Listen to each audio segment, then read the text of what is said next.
vocês mantenham os microfones desligados durante o webinário, para a gente conseguir garantir um fluxo tranquilo. E aí vocês também podem ficar à vontade para enviar suas dúvidas e perguntas pelo chat. E aí elas serão abordadas no final do treinamento, tá bom? E, bom, para iniciar, eu convido o professor Newton Frateschi a fazer as honras de dar as boas-vindas a todos vocês. O Newton é professor titular do Instituto de Física da Universidade Estadual de Campinas, FGW Unicamp. Também é vice-presidente do Conselho Municipal de Ciência, Tecnologia e Inovação de Campinas. Atuou como secretário adjunto de Desenvolvimento Econômico em 2022 e como líder em Tecnologia da Ciência e Inovação em 2021. Ambos no município de Campinas. Ele foi diretor executivo da Agência de Inovação Inova Unicamp, de 2017 a 2021, coordena o Laboratório Integrado de Fotônica da Unicamp, LIF Cisfoton, e o Laboratório de Pesquisa de Dispositivos, LPD, do IFGW Unicamp. Newton, bom dia, pode começar. Bom dia, gente. É um prazer estar aqui. Obrigado, Júlio, obrigado a presença de todos.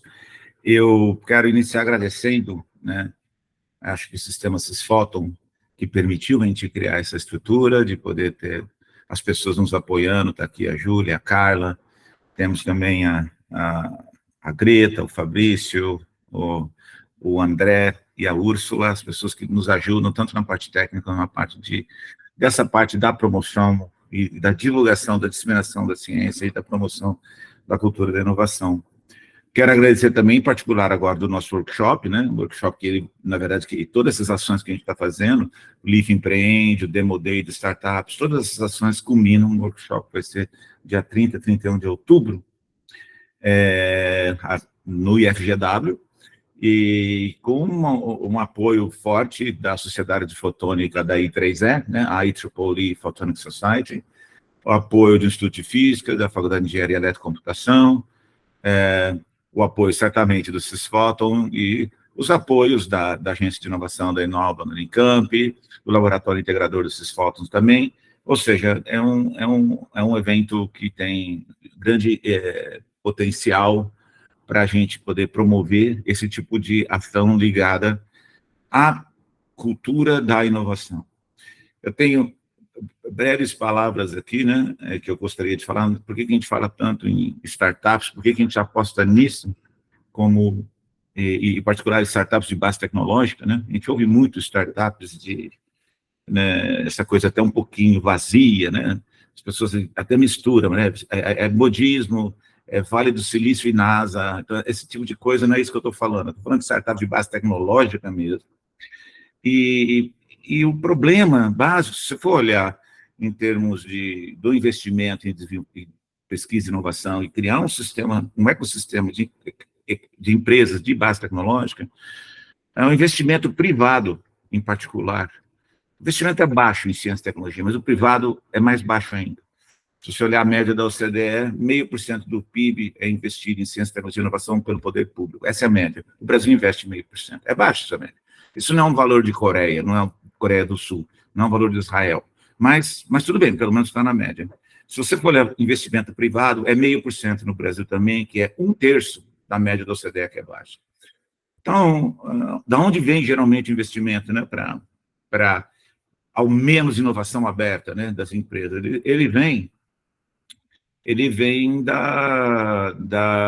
de incentivos fiscais, a lei de informática. Se você olhar os convênios, tenho certeza, recentemente, antes de ontem, foi divulgar os valores de investimentos, por exemplo, na Inova, que foi um valor recorde, eu posso garantir para vocês que quase que 100% vem de incentivos fiscais. Até aí tudo bem, acho ótimo, isso promove os ICTs e tudo mais.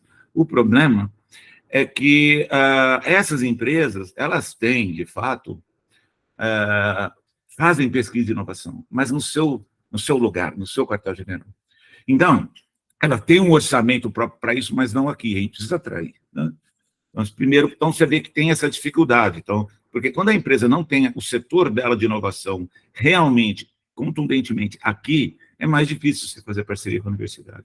Segundo, as empresas de médio porte brigam mais com a questão dos incentivos governamentais, de apoio, de proteção a essas mais brasileiras. Depois tem 60% de empresa que é a inovação meio do desespero, vamos dizer assim, sobrevivência. Então, a única que poderia ser de sobrevivência, de desespero, mas que a razão do desespero dela é fosse um driver para buscar tecnologia, essas são as startups que a gente está buscando, porque elas vão empregar as pessoas que são formadas hoje e vão criar o ecossistema, porque dentro delas a base é a ciência. Então, é isso que a gente está buscando. E qual é o problema? Vamos à academia. A academia, quanto mais acadêmico a gente está falando, principalmente nessas áreas de fotônica, mas isso vale bastante em outras áreas, mas ela se fecha, né, na produção, e a produção científica é fundamental para o avanço do conhecimento, como ferramenta para a formação das pessoas e tudo mais. Mas a valorização de qualquer coisa que não seja isso é muito baixa. E nós tendemos isso no Brasil, a despeito de que nos países desenvolvidos 80%, 70% dos doutores, vamos dizer, estão fora da universidade, no Brasil o oposto. E a gente acaba tentando reproduzir o que a gente mesmo tem, ou seja, a nossa formação é para formar outros professores, né? E a valorização, né, o reconhecimento da instituição é todo nesse sentido, né? Aí, pensando nisso, vamos transformar esse conhecimento em algum produto, fazer inovação aberta, mesmo criar novas empresas. Se criaram, né, os núcleos de inovação tecnológica, eles foram criados, que são os que fazem esse papel. A gente aprendeu a fazer patentes, escrever patentes, aprendeu a fazer licenciamentos, eventualmente, a gente aprendeu muito a divulgar. Eu acho que a Inova foi um marco nisso, de como divulgar, como promover a cultura de inovação, e aprendeu a fazer incubação, aceleração, todos esses elementos básicos que tentam transformar isso. Mas, sem a cultura de inovação realmente perto, né, das pessoas, sem a valorização disso pela própria instituição, sem o reconhecimento que isso é importante entre os professores, entre a própria comunidade, é difícil você fica com mais dificuldade. Então, nosso trabalho aqui é fazer isso. Quer dizer, a gente acredita que se a gente conseguir trazer a cultura da inovação com eventos como esse, que promovem esse tipo de ação, nas áreas acadêmicas, né, isso pode ajudar muito. Se a gente começar a influenciar, né, isso, o trabalho da Inova pode ser muito importante, para que as unidades comecem a colocar nas suas grades curriculares assuntos ligados a isso. Outra, regulamentar bem claramente, deixar espaços de compartilhamento, né, de laboratórios, que a gente tem um parque laboratorial fantástico. O problema é, muitas vezes, o acesso a eles. E, ao mesmo tempo, os laboratórios têm dificuldade de manutenção. Então, você casar que novas empresas, pequenas empresas, inclusive até paguem para usar os laboratórios compartilhados, isso a gente busca fazer, né? É uma maneira, inclusive, de liberalizar empresas que são mais de hard tech, né, que precisam fazer coisas realmente que são caras, né? Isso pode atrair fundos de investimento, pode atrair toda uma gama de coisas que favorece a criação disso. Mas, de novo, começa sempre o primeiro gargalo é a cultura da inovação. As pessoas querem isso, os professores querem, os alunos querem, né? E, bom, então, eu acho que a oportunidade que a gente tem nessas áreas acadêmicas, é isso que eu queria falar rapidamente aqui para concluir, é o seguinte: nós temos... eu perdi minha cola aqui, deixa eu pegar minha cola, porque é importante lembrar. Primeiro, tem uma oportunidade de criar empresas, eu vejo muito nas áreas acadêmicas, a pessoa cria um novo software para resolver um problema mais complicado, ele cria uma maquininha que ajuda na medida de alguma coisa, ele cria uma nova fonte de luz, só para fazer o trabalho dele.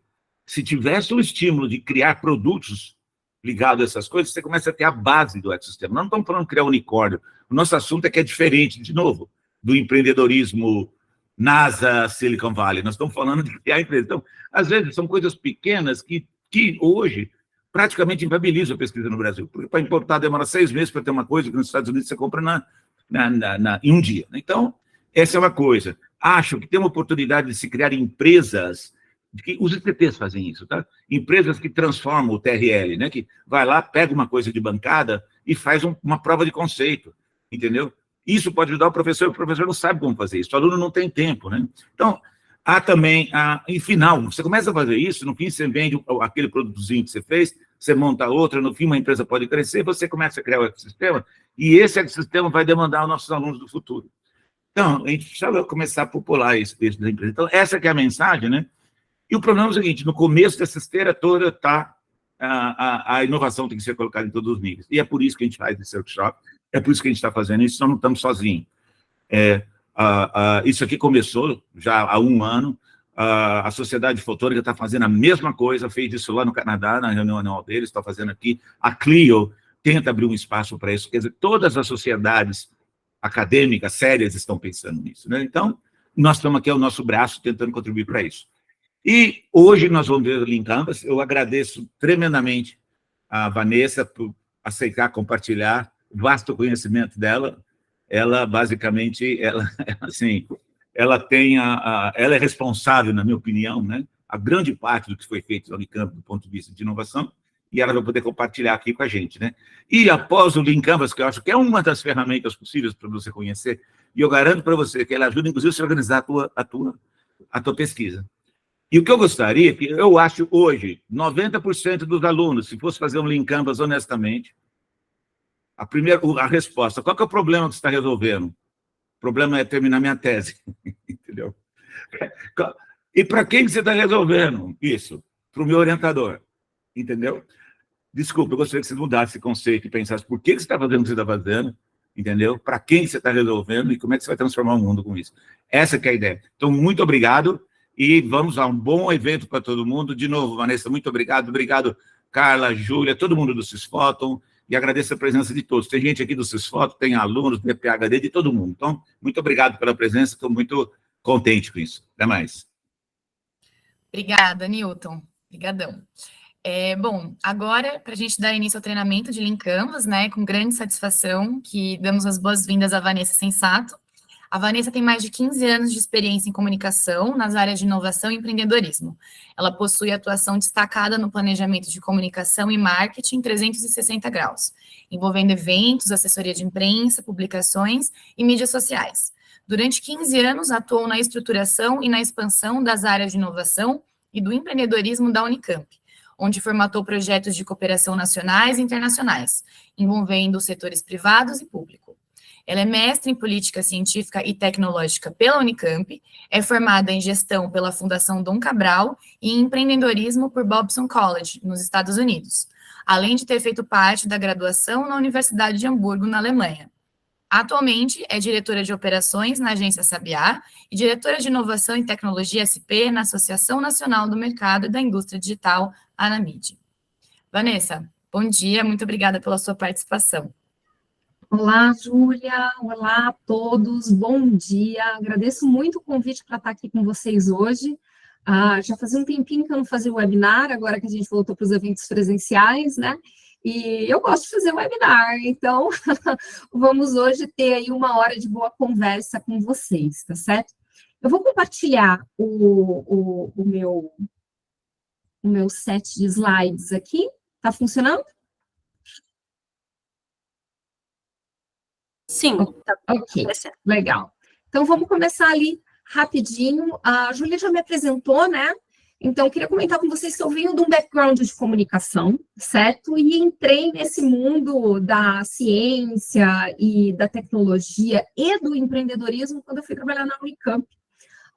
E acabei me apaixonando por isso e fiquei basicamente 16 anos, né, na agência de inovação da Unicamp, onde a minha última posição foi de diretora de relações institucionais, né? Então, construí aí uma carreira pensando diversas coisas relacionadas a não só como comunicar melhor o resultado da nossa pesquisa, mas também como transferir o resultado dessa pesquisa para o mercado, né? Essa experiência em específico voltada a programas de estímulo ao empreendedorismo começou para mim lá no início dos anos 2000, para ser honesta. Essa questão do Canvas, por exemplo, a primeira vez que a gente usou um Canvas na região de Campinas, junto à academia, foi uma reunião entre ex-alunos empreendedores da Unicamp, mais o pessoal da agência de inovação e o pessoal o que antigamente chamava Associação Campinas Startups. Na época tinha saído e estava um bafafá em cima do Business Model Canvas, e a gente recebeu esse material, a gente traduziu esse material e usou a primeira vez no Desafio Unicamp, então eu ajudei a montar a primeira vez esse Desafio Unicamp. Eu lembro que a gente, na época, fez um bem bolado, inclusive com o pessoal da CIT, porque eles queriam dar um treinamento em Lean e o treinamento em Canvas, e na época era Business Model Canvas, ainda não tinha o Lean Canvas, e a gente fez isso lá no primeiro desafio, né? Então, eu participei aí dessa constituição do desafio Unicamp, depois no Inova Jovem, quando a gente levou esses conceitos para o pessoal do ensino médio e técnico. Também já atuei, e vou novamente esse ano atuar no Falling Walls, que é do governo alemão, né? Eu sou alumni lá da Universidade de Hamburgo, e nos anos anteriores, mais recentes, fui uma das pessoas que criou o programa Transforme Sua Pesquisa em Negócio da Fundação Fórum Campinas Inovadora, né? Então, juntei toda essa participação aí. No ano passado, eu fui para a Agência Sabiá, que é uma agência de comunicação e marketing voltada para negócios B2B, em específico na área de tecnologia. Então, eu continuo com atuação muito forte com empresas de tecnologia, mas mais aplicada para a área do digital, né? Que é uma área que tem algumas facilidades quando a gente compara aí com a área de criar um negócio a partir da academia, né? Mas vamos lá para o que me pediram para fazer hoje, né? Hoje a gente tem o workshop do Lean Canvas, certo? Então, o que eu vou fazer com vocês hoje vai ser apresentar esse Lean Canvas, que é óbvio, se vocês forem em diversos websites, vai ter 1 milhão de treinamentos, certo? Referentes a isso. Contar um pouquinho qual que foi a minha experiência com o Lean Canvas e o que eu acho que vocês têm que prestar atenção. Depois o time do LIF, acho que Carla, mas Júlia, vão enviar para vocês um modelo que vocês vão ter que preencher, e nesse modelo vocês vão ter ali 2 desafios, tá? Um é esse Lean Canvas mais resumido, certo? E 2 é o Lean Canvas expandido, porque vocês vão entregar num doc que vocês vão poder articular um pouquinho melhor a cada um desses post-its que vocês vão colocar.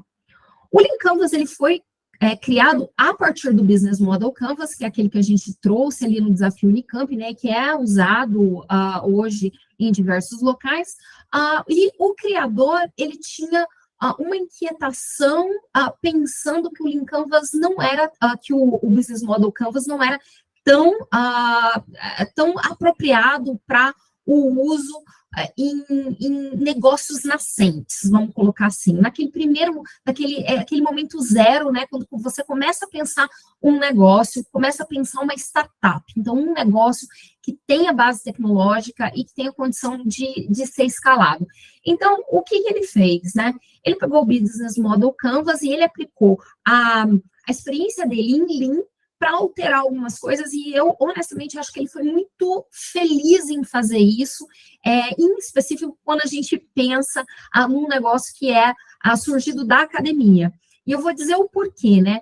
Você vê que aqui ele remove o parceria-chaves e coloca o problema, ele remove as atividades-chave, coloca a solução e as métricas, mas em específico, em função dessa questão do problema que o professor Newton já começou a abordar com vocês, que a gente, quando a gente está na academia e está apaixonado pela pesquisa da gente, né, e está desenvolvendo aquilo, muitas vezes a gente não olha para fora do laboratório, a gente olha simplesmente para o que a gente está fazendo ali e não sai dos muros. Aliás, vocês vão ver que nessa discussão, muitas pessoas que atuam nessa área, elas vão usar essa expressão sair dos muros, né? Então, sair dos muros da universidade e conversar com o mercado para entender qual o problema que você está efetivamente resolvendo, né? Então, basicamente, o Lean Canvas ele veio para isso, né? Veio para ser uma forma rápida de começar a pensar como estruturar uma startup com uma grande ênfase em novos negócios. A gente na Unicamp aplicou muitas vezes, né, em negócios com base tecnológica, negócios que são baseados em resultados de pesquisa, né? E que tem aquele quesinho que a gente gosta tanto na academia, que é a validação de hipóteses, né? Então, você faz um primeiro Canvas e você tem que sair para validar essas hipóteses num processo que se itera, né? Eu lembro a primeira vez que eu entrevistei uma pessoa na época, lá no início, eu ainda trabalhava como repórter, e a pessoa falou, não, nesse mercado do empreendedorismo inovador, existem processos de iteração. Aí eu fiquei pensando, será que ele está usando essa palavra de uma maneira não adequada, né? Acho que isso era 2001, 2002, uma coisa assim. Temos mais de 20 anos, né? É interação, eu perguntei, não é iteração, né? E quando você vai mudando, né, as suas hipóteses até você ter um canvas muito bem formatado por um período de tempo. Depois a gente vai falar a respeito disso também. Como é que vai ser a dinâmica de hoje? Bem, primeiro eu vou apresentar bloco a bloco, tá certo? Depois, uma coisa que eu quero comentar com vocês é que quando o pessoal do LIF trouxe esse desafio para mim para apresentar o Lean Canvas para vocês, uma das coisas que eu pensei de imediato foi, eu não vou sozinha nisso. Eu conheço muita gente, e, gente, rede de relacionamento nessa área é tudo. Basicamente tudo. O empreendedorismo é uma opção muito solitária, porque muitas vezes você não tem com quem conversar, sabe? E eu, nessa trajetória, tive uma oportunidade grande de criar relações com pessoas que eu admiro e que têm o que dizer efetivamente da experiência deles, né, em como fazer um canvas. Então, eu convidei algumas pessoas para fazerem isso, né, e eu convidei essas pessoas para gravarem vídeos curtos, para contarem para vocês qual era a perspectiva delas sobre cada um dos building blocks. Vai ter building block que não vai ter ninguém comentando, e eu vou apresentar um pouco mais especificamente para vocês, e mais eu pedi para algumas pessoas do ecossistema realmente trazerem a visão delas, do que elas consideravam, o que elas consideram que são blocos importantes e o que vocês têm que olhar nesses blocos, tá certo?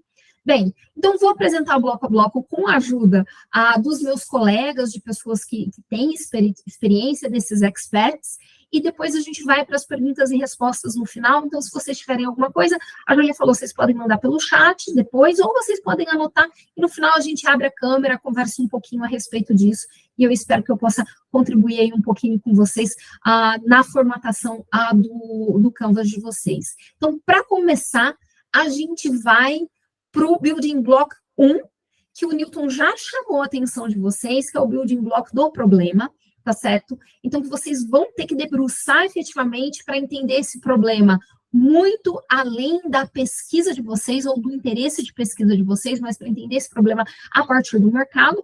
Para falar de problema, eu convidei o Francisco. O Francisco, ele é da GridX, que é uma aceleradora que investe em negócios da academia. Então, vamos lá, ver o que o Francisco tem a dizer para vocês. Olá, boa tarde. Meu nome é Francisco Salvatelli, eu sou responsável Exponential, ou GridX. É uma company builder, é um fundo que ajuda equipes científicas a empreenderem nesse mundo de venture capital ou capital empreendedor em base às suas linhas de pesquisa. A gente ajuda a criar as empresas e investe nelas. A pedido da professora Vanessa, eu venho conversar um pouquinho sobre o Lean Canvas. Particularmente, eu acho que a parte do problema é fundamental para o desenho das empresas e entender, aparentemente é uma coisa simples, né, descrever o problema, mas entender a real dimensão do problema é fundamental para esse desenho.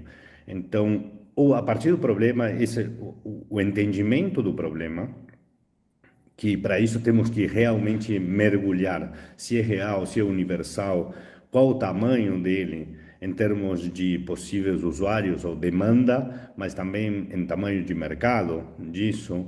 Então, e entender quais são as alternativas que tem. Mas é fundamental para a gente poder desenhar, adaptar e corrigir a nossa solução, a nossa proposta, sim? Então, não só entender, supor e fazer hipóteses, mas também é fundamental sair do laboratório, sair do escritório, sair da mesa de trabalho e confirmar cada uma dessas dimensões do problema para poder ajustar o que for necessário.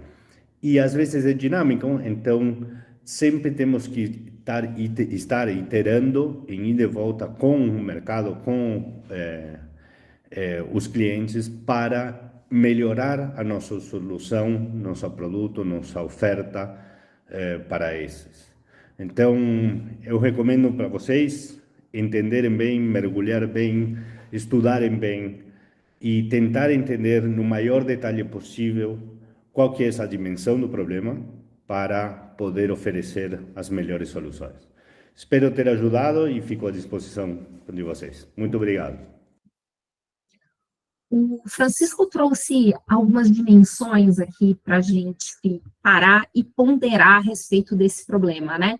Bem, depois deem uma espiadinha lá no GridX Exponential, se vocês tiverem interesse em acompanhar as chamadas, né? A mais para frente, se vocês tiverem um modelo de negócio já bem desenvolvido, faz sentido, de repente, submeter a uma dessas aceleradoras, né? Então, vale o conhecimento. Mas vamos tratar aí da questão do problema e algumas coisas que o Francisco já trouxe para vocês, para que a gente possa entender o que vocês têm que fazer ali, né? Então, basicamente, quando vocês vão criar o Canvas de vocês podem pensar, ok, esse meu resultado de pesquisa, né, essa minha solução, quais são os problemas que ela resolve, né? E uma coisa que eu gostaria de pedir para vocês com muito carinho é não encarem isso como se esse problema não estivesse sendo resolvido antes, tá? Se vocês forem buscar diversos modelos, Canvas preenchidos, vocês vão ver que na dimensão do problema, eles já colocam ali embaixo exatamente como esse problema está sendo resolvido hoje, que são as opções que o Francisco colocou ali, né? Então, por quê? Porque todo problema ele é resolvido de alguma maneira, sabe? Pode ser, basicamente, resolver temporariamente, mas ele é tratado, lidado de alguma maneira. E essa dimensão, ela conversa muito com a dimensão de clientes, vocês vão ver depois, por quê? Porque uma vez que você delimita qual que é o problema, vocês vão ter que observar, ok, para quem eu gero este valor, né? Então, e vocês têm que entender quanto essa persona vai pagar, basicamente, para ter o seu problema resolvido por você, né? Então, daí que entram esses dados, né? Vocês trazerem efetivamente informações claras de se o seu mercado ele é nacional, se o seu mercado é global, se o seu mercado é regional, quanto vocês, qual é o tamanho desse mercado, né? Tanto em termos, poderia ser quantas empresas, ou então, basicamente, o quanto essas empresas gastam para ter esse problema resolvido. Então, você explicita o que você resolve nessa dimensão do problema, né? E daí você vai para a dimensão de clientes. Por quê? Porque vai ser com esses clientes que vocês vão efetivamente verificar se a sua hipótese do que seja o problema que você está resolvendo é uma hipótese válida, né? Então, você vai delimitar essa persona, que é a persona que vai, para a qual você vai gerar valor, e você vai conversar com essa persona para verificar se isso é real. É assim que a gente valida hipótese no empreendedorismo, gente. Tem que validar conversando com 1, 2, 3, 4, 5, 6. E eu queria chamar a atenção para vocês que isso é tão sério, né? Talvez não vai dar tempo para vocês fazerem isso com muitas pessoas para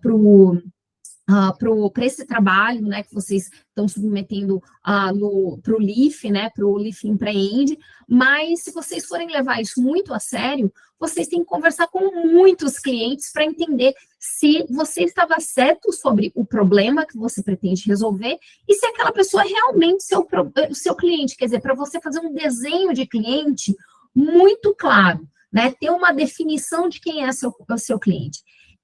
Essa questão da validação dessas hipóteses de problemas de cliente, ela é muito abordada, ela começou a ser abordada ali, a National Science Foundation tem um programa, né, que é o iCorps. Então, novamente, quando a gente estava lá no comecinho do Desafio Unicamp, isso também foi uma das coisas que estava rolando globalmente, né, e que basicamente depois foi trazido para o Brasil, por meio da FAPESP. A FAPESP fez o programa A Pipa Empreende, né, em que ela trouxe alguns elementos desse programa do iCorps, e o iCorps, ele foi difundido nos Estados Unidos em diversas universidades, instituições de pesquisa, né, então vocês vão ver aí que tem a aplicação desse termo para em vários ecossistemas, né? Mas uma das características mais específicas dessa metodologia era que você tinha que entrevistar 100 potenciais clientes para validar suas hipóteses. Então, não adianta você entrevistar o seu colega de laboratório do lado, não adianta você conversar com o seu orientador, simplesmente você tem que entender quem é efetivamente seu cliente e ir atrás para validar, olha, você compra isso, não compra, quanto você paga, você busca isso de fora do Brasil, e entender se realmente esse problema que você usou enquanto hipótese, ele existe, e se você tem clientes e quais são esses clientes. Então, é dessa maneira que a gente faz. É realmente por meio de entrevistas. Então, primeiro você gera hipóteses e depois você valida essas hipóteses por meio de entrevistas, né? Uma das pessoas que eu vi, basicamente, quando você coloca o problema, veja que o Francisco fala muitas vezes que você pode ter mais de um problema, né? Em específico, quando você tem uma solução que vem da academia, você pode estar resolvendo mais de um problema ali, né? E eu vi isso acontecer com uma empresa, que é uma empresa do Parque Científico e Tecnológico da Unicamp, né? Essa movimentação de iteração, e por isso eu convidei a CEO dessa empresa, a fundadora dessa empresa, para conversar um pouquinho com vocês sobre essa questão cliente e a relação cliente, problema e proposta de valor. A Patrícia, ela também é ex-Inova, tá? Ela, basicamente, ela foi diretora de parcerias na Inova, saiu da Inova, montou a NeuralMind junto com o professor Roberto Lotuf, que é da Faculdade de Engenharia Elétrica e de Computação da Unicamp, né? E hoje ela tem essa atuação enquanto empreendedora, e eu vi essa movimentação deles para definição de clientes, para definição de problemas, e entendam, né? Na fundação dessa empresa, você tem, né, tanto o perfil da executiva no corpo que forma a empresa, que a Patrícia, ela tem esse perfil executivo, e você tinha o perfil também do cientista por meio do professor Roberto Lotufo, né? Então, assim, é quase que um time perfeito para se montar uma startup de base tecnológica, né? Complementando no time essas habilidades. Vamos ver o que a Patrícia tem a dizer a respeito disso. Olá, tudo bom? Sou Patrícia, executiva, empreendedora e cofundadora. Hoje vou compartilhar com vocês um pouco do meu conhecimento e experiência sobre a definição dos clientes do Lean Canvas, que é uma das partes mais importantes. O próprio Ash Maurya, que é o criador do Lean Canvas, se recomenda que comece pela definição de problemas, alternativas para solucioná-los e os clientes, por serem elementos fundamentais para todo o modelo. Uma vez definido o problema que a sua startup se propõe a resolver, temos que identificar o segmento de mercado que possui aquela dor, particularmente aquele que é mais afetado por esse problema e tem maior interesse e necessidade em solucioná-lo. Ou seja, qual grupo de pessoas e empresas que possuem características semelhantes, motivações semelhantes e sofrem com o mesmo problema que a sua startup irá atender e, portanto, vão estar muito interessados em comprar a sua solução. No caso de soluções que podem ter múltiplos segmentos de mercado, sabemos que o foco é crucial para o sucesso de qualquer startup. Assim, essa definição de clientes vai ser muito importante para todo o modelo e futuras validações que a sua startup fizer de Product Market Fit. É importante definir claramente as características do perfil do seu cliente dentro do segmento-alvo. Lembrando sempre que cliente é aquele que vai pagar pela solução do seu problema que a sua startup se propõe a resolver. Assim, para você identificar quais seus clientes e qualificá-los, é essencial ter definido com clareza o perfil do seu cliente-alvo. O ideal também é buscar um segmento em que o problema ainda não seja bem resolvido com as soluções existentes, de modo que você vai ter uma clara vantagem competitiva. Por fim, também, para você validar se o problema que você se propõe a resolver é realmente uma real dor para o segmento que você decidiu priorizar, vai ser importante fazer entrevistas com os seus potenciais clientes, seguindo todo o processo de Customer Discovery que o Steve Blank recomenda.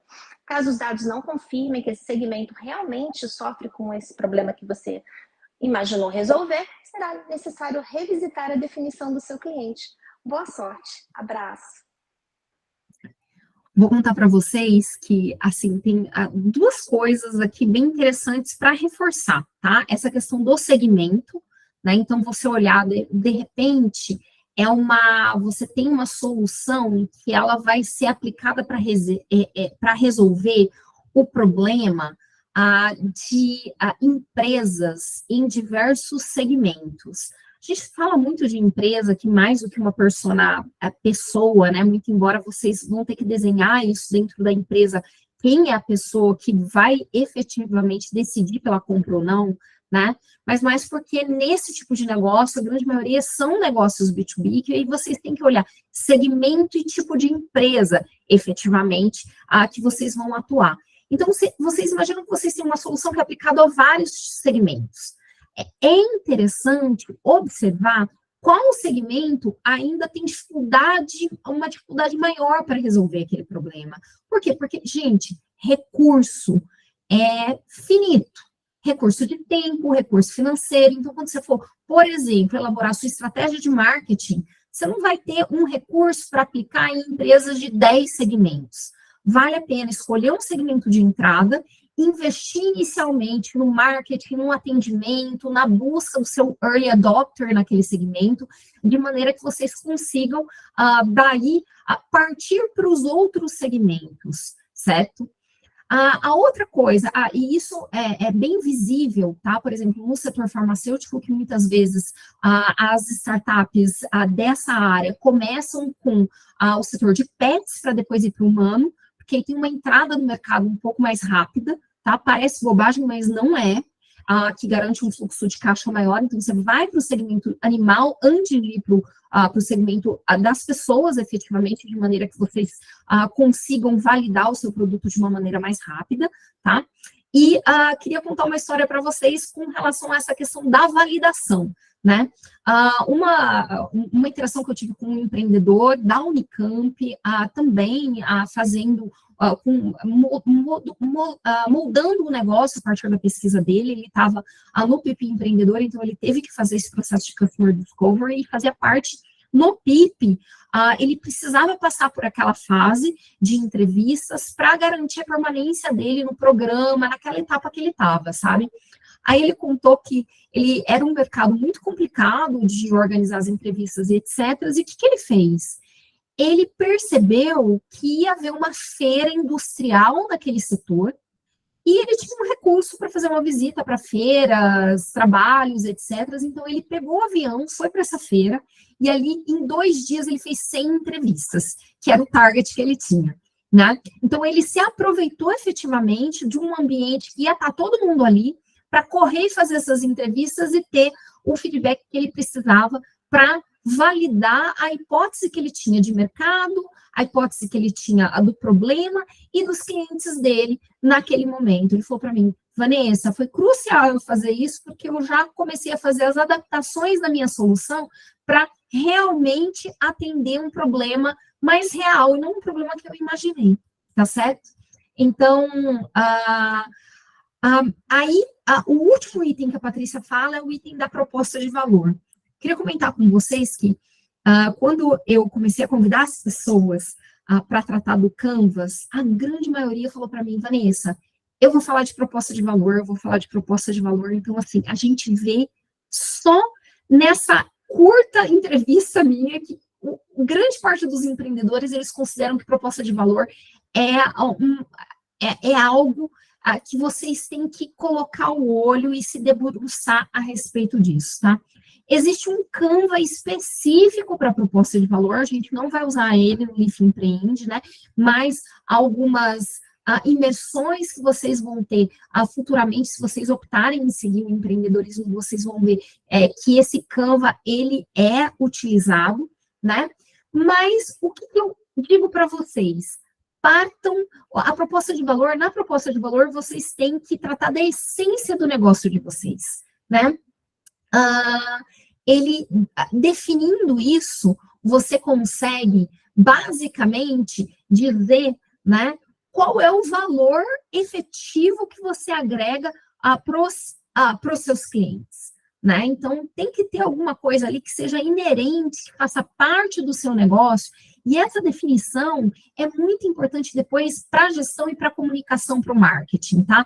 Porque dali vai sair uma mensagem principal, que a gente chama ali de core message, né? Que vocês vão colocar tanto para o time da empresa, então futuramente ali é a base para a construção do time, para o time entender qual que é a base de valor dessa empresa, né? E quanto para as mensagens que vocês vão utilizar no marketing, as mensagens que vocês vão utilizar na comunicação com o seu cliente, com os stakeholders que estão em torno da empresa de vocês. Eu estou colocando assim um macro, mas 2 empreendedores eram exemplos muito claros, tá? Sobre essa questão da proposta de valor. Então, eu vou trazer eles para vocês. A primeira é a Carol Trevisan. A Carol Trevisan eu conheci enquanto eu dei treinamento de pitch para o pessoal do Falling Walls. Então, no Falling Walls, os cientistas, eles têm que preparar um pitch, né, para apresentar o resultado da pesquisa em inglês, e essa competição internacional vai até a Alemanha. A Carol chegou à competição na Alemanha, onde ela fez diversas conexões, fez um pitch lindíssimo. Então, quando eu pensei em montar, falei, não, vou conversar com a Carol para ela trazer um pouquinho da experiência dela, né? Vou colocar ela para conversar e dar um exemplo claro para vocês. Ela dá tanto na empresa que ela usou, que ela montou, né, a startup que ela montou para o Falling Walls, quanto para a empresa onde ela está hoje. Ela conta para vocês um pouquinho como é que é essa relação com a proposta de valor. Oi, pessoal, tudo bem? O meu nome é Caroline Trevisan Weber, sou do Rio Grande do Sul. Minha formação é em Engenharia Química, me formei na Universidade Federal de Santa Maria e depois fiz mestrado e doutorado na Universidade Federal do Rio Grande do Sul. Estou aqui hoje, então, a pedido da Vanessa, para falar um pouquinho para vocês sobre um dos blocos do Canvas que eu julgo ser um dos mais importantes, a proposta de valor. O que é essa proposta de valor, então? Justamente vão ser as soluções que você está oferecendo ao seu cliente e quais as necessidades dele você está atendendo com a sua solução. A sua solução tem que ter diferenciais, mostrando por que o seu cliente deve comprar de você e não do seu concorrente. Então, justamente, a proposta de valor é qual o valor você está gerando com a solução, qual o valor percebido pelo cliente daquilo que você está oferecendo. Então, para exemplificar, eu vou falar um pouquinho do meu projeto de doutorado, que era sobre biorefinarias de batata doce. Então, basicamente, nós pegávamos aquela batata doce que não era adequada ao consumo humano e transformávamos em produtos com maior valor agregado. Aqui no Rio Grande do Sul, nós temos uma grande produção de batata doce e ela é feita principalmente por agricultores locais. Então, quando eu participei do Falling Walls Lab, que foi onde eu conheci a Vanessa no curso de pitch, eu preparei uma apresentação que começava com storytelling, justamente falando de um agricultor local que estava chateado, pois naquele ano, grande parte da sua produção tinha sido considerada não atrativa para ir para os mercados. E então, o que ele poderia fazer com isso? Esse era o problema dele, a necessidade dele. E aí nós entrávamos com a solução, que era basicamente um container que iria ser colocado nas propriedades rurais. Então, unidades modulares, automatizadas de biorefinarias descentralizadas. Nossos diferenciais, então, era a questão da automatização e a questão da descentralização. Além disso, nós estaríamos capacitando esses produtores rurais, além de dar alternativas para eles de agregar valor a algo que eles teriam colocado no lixo. Então, eles gerariam renda e ganhariam conhecimento também com a nossa solução.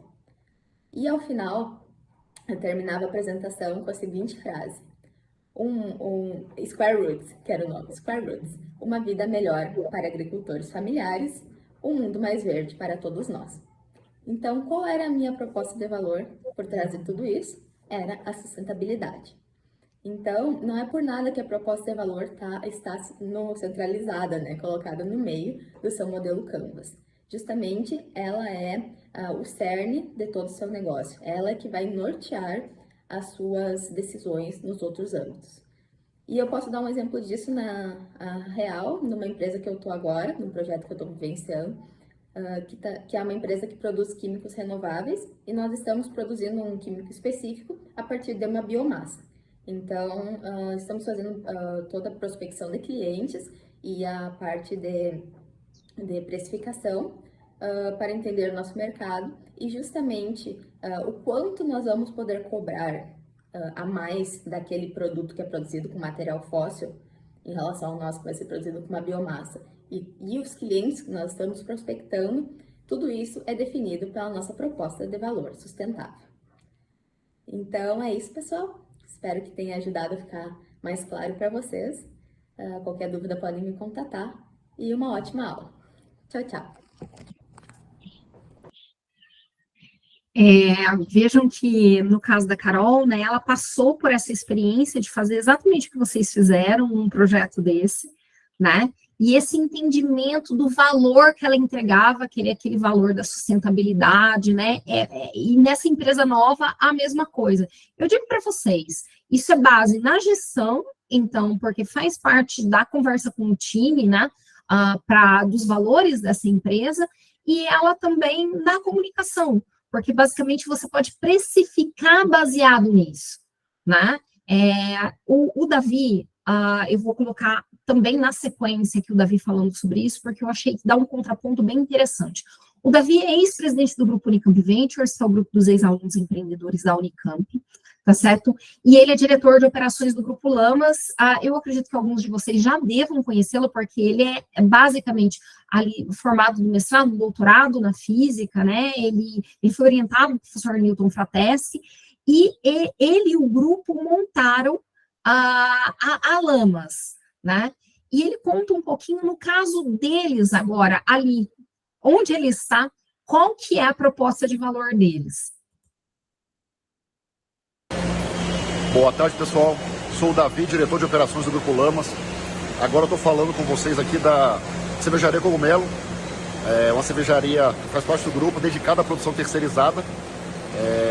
E uma fábrica de cerveja super enxuta, com processos bem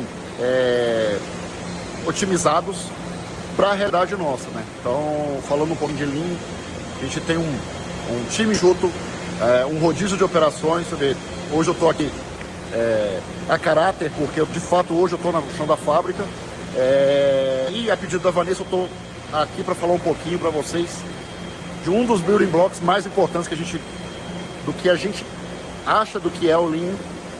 Seria sem dúvida nenhuma agregar valor para o cliente final. Então, numa fábrica desse tamanho, onde a gente concorre com grandes fábricas, a gente tem que entregar valor para o cliente final, né? Então a gente faz de tudo aqui para ter extrema qualidade em todas as etapas do processo, onde o cliente consiga enxergar valor, não só no produto acabado, mas em todo o cuidado que a gente tem ao longo do processo fabril. Então essa, para nós, dos building blocks, é talvez o mais importante para a nossa realidade aqui, de uma fábrica de pequeno porte, mas que concorre com grande porte, cervejaria de grande porte no mercado. Espero ter ajudado aí e até mais. A gente tem exatamente ali o valor da qualidade, né? Se a gente for para um negócio muito mais simples, né? Por exemplo, quantas empresas fazem camisa, né? Mas qual que é a empresa que entrega uma qualidade superior? A gente vai acabar pagando mais ou tendo a preferência ali em função da qualidade, né? Então, você consegue precificar e você também faz a gestão do seu time baseado nessa proposta de valor do que você vai entregar para o seu cliente. Eu achei que são dois exemplos bem interessantes, né? E queria trazer para vocês também um exemplo assim mais comum, né? Se a gente for olhar o Lean Canvas do Uber, né? Que é um Lean Canvas, um Lean Canvas assim que é muito usado basicamente nos treinamentos, né? Eles resolvem o problema da mobilidade urbana como? Tornando o ócio dos carros particulares, né, disponível para que várias pessoas usem, e a oferta de valor. Eu vou dizer para vocês que eu coloquei isso aqui para discutir a oferta de valor por conta do valor que eu lembro que eu oferi ao Uber quando ele saiu. E o principal, para mim, não era nem o fato de ser fácil de pedir ou rápido, Na época, eu morava num lugar que tinha acesso a táxi, ônibus rápido, mas era o fato de que eu não tinha que ter dinheiro comigo. Eu nunca gostei de carregar dinheiro comigo, é uma coisa assim, sempre é complicado, né? No Brasil, você ter o dinheiro, mas eu lembro de eu não ter que pagar, não ter que, sabe? Basicamente, o valor estava ali, eu não tinha nem que negociar, estava claro, eu escolhia e acabou. E eu lembro de conversar isso lá atrás com um taxista que falou, não sei por que as pessoas querem Uber, é tão simples chamar um táxi, pegar o telefone. Eu fiquei pensando, nossa, pegar o telefone, falar com a central do táxi, já é outro valor, vocês entenderam? E basicamente, eu lembro das vezes que o taxista deixou de fazer a corrida, porque eu não tinha o dinheiro em mãos, eu falava, olha, eu posso fazer posso pagar com cartão, e não podia pagar com cartão, então trouxe um valor muito grande para mim, que era esse valor, basicamente, que eu não precisava pagar dentro do carro, tá certo? Então, vamos mover para o building block da solução, e nesse building block, o que eu quero dizer para vocês é o seguinte, né? A gente tratou ali no Uber da solução um pouco, mas que vocês vão ter que ter um cuidado específico, e eu repito isso várias vezes para o pessoal quando eu estou dando treinamento de Canvas, etc., ou treinamento de pitch, porque na hora que chega no momento de explicar qual é a sua solução, muitas vezes quando a gente está conversando com os cientistas, eles têm um apego técnico imenso, né? Então, a solução é basicamente descrever com muita especificidade aquela técnica, e não, neste momento não vai ser isso, né? Muito embora no decorrer aí da carreira empreendedora, quando vocês forem receber um recurso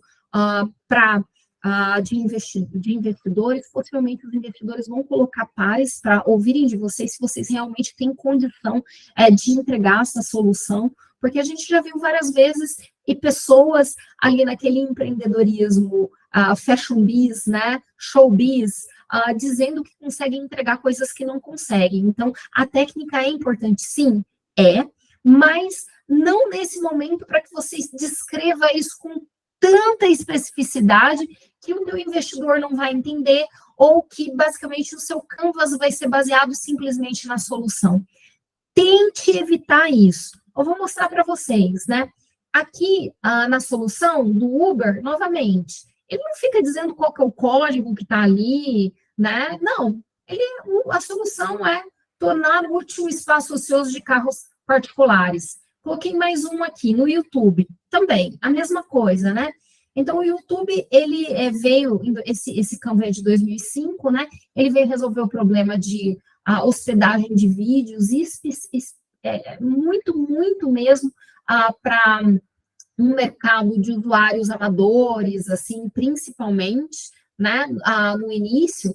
E como é que ele solucionava? Vou criar um website onde a gente vai poder subir esses vídeos amadores para compartilhar esses vídeos. Então, ele não está dizendo se é um website em X ou em Y, como é que isso é feito, mas ele traz a solução. Olha, é essa.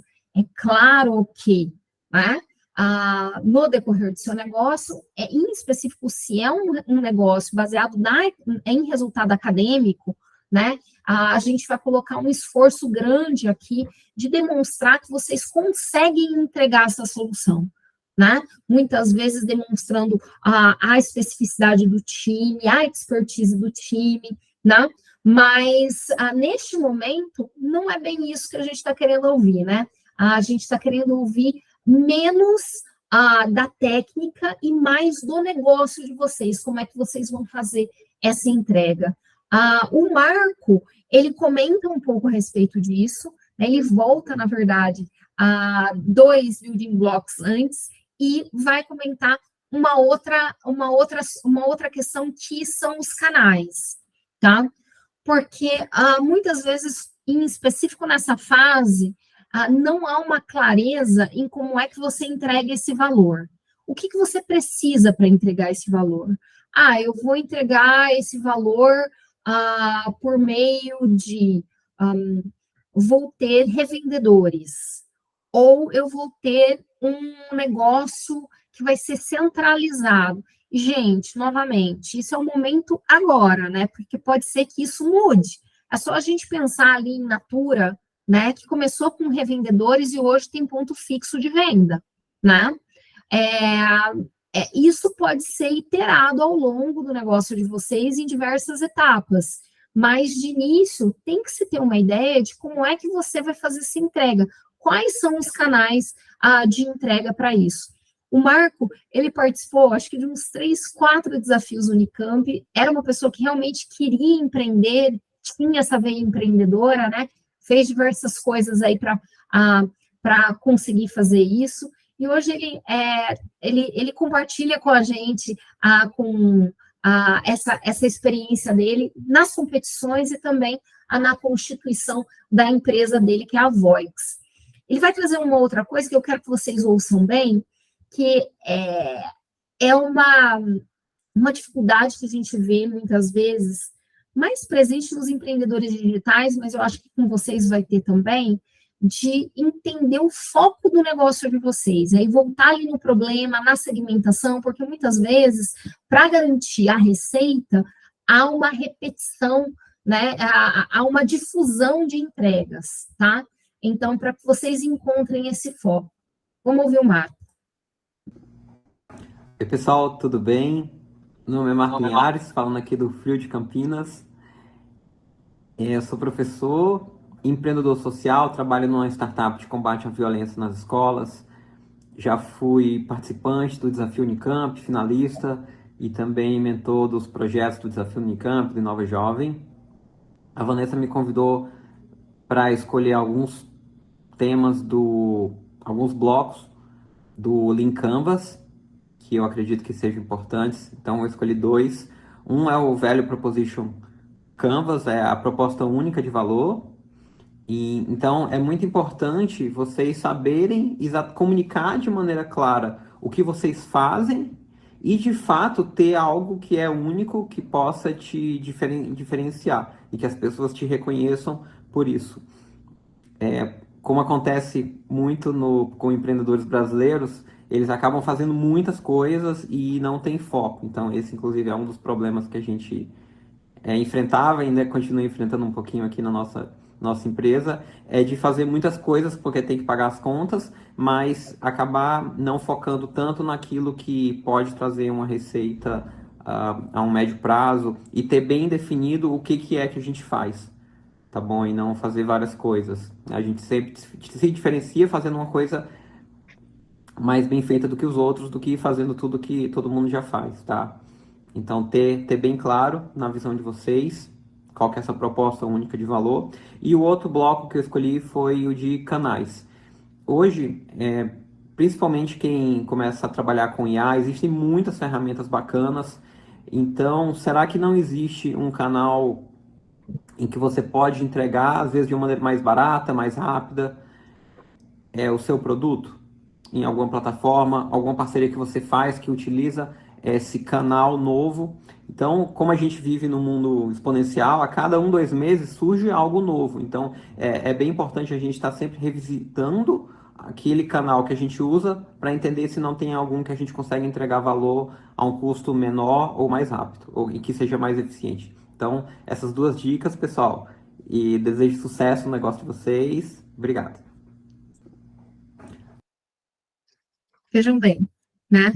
Ele tratou bastante um foco assim em negócios digitais, que não vai ser, né, basicamente de vocês, mas por outro lado, ele traz aquele conceito da iteração do canal, né, que você vai ter que estar sempre olhando, que é aquele caso que eu mencionei da Natura, né?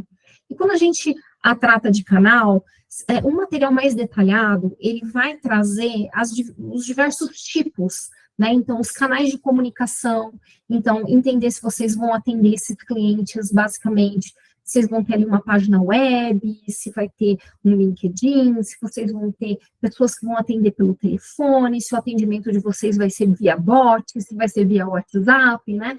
Então, tem tudo isso. Tem os canais de venda, né, que muitas vezes os canais de comunicação não são os mesmos canais de venda, Então, aqui em venda, a gente pode ter tanto lojas físicas, pode ter representantes, você pode ter uma venda online, né? Então, um e-commerce, várias coisas que podem ser pensadas para como isso é vendido. E a distribuição, porque uma coisa é alguém, basicamente, fazer uma venda, por exemplo, por meio de um representante, né? Mas aí, como é que esse produto ele vai chegar até o cliente de vocês, né? Essa pessoa que vai levar esse produto, isso vai ser distribuído via correio, você vai ter um sistema de distribuição, isso vai estar na loja, né? Então, é isso que vocês têm que ponderar mais amplamente nos canais. É como é que vocês chegam e entregam esse valor, né? Quais são os canais para entrega de valor para o cliente de vocês. Daí a gente vai conversar sobre um building block que eu imaginei que ninguém ia querer falar sobre, que é o building block das receitas, né? Eu vou comentar com vocês que eu não tinha ideia do quanto esse building block era importante até assumir a diretoria de operações numa empresa. Porque, basicamente, a gente tem diversas formas de cobrar, né? E diversos formatos de entrada de receita, né? Então, eu lembrando aqui, né, que eu assisti uma palestra de um empreendedor da Unicamp, que é da engenharia química, e ele comentou comigo que logo que eles montaram o negócio, que era ele e uns colegas, né, eles tinham um modelo de negócios que era baseado em transações. Então, eles iam e vendiam uma vez, e daí a empresa tinha que lembrar dele depois para voltar a vender, né? E isso, a gente faz algumas coisas, né? Ou você tem um time comercial que vai entrar em contato novamente com essa empresa para realizar essa venda, né? Ou você está ali o tempo inteiro no marketing, nas mídias sociais, para que essa empresa não esqueça de você e não considere outros concorrentes seus na hora de fazer a compra, né? Mas é complicado quando você faz essas vendas picadas, sabe? É muito complicado. O mais interessante é quando você tem um fluxo recorrente de receita. Por exemplo, na agência a gente chama de FII, né? Então, ou a gente pode falar das assinaturas, né? Então, você tem aqueles clientes que pagam mensalmente para ter o seu serviço, e aí você faz contratos anuais, ou de 2 anos, de 5 anos, o que seja, de maneira que você tem uma entrada contínua de recurso. Isso é importantíssimo para você entender se o seu fluxo de receitas vai bater com a sua estrutura de custos, né? Ou se, de repente, você está com uma estrutura de custos inchada, que a receita que é recorrente não paga. Não dá para depender de projetos pontuais nesse caso, né? Para as empresas crescerem e se desenvolverem.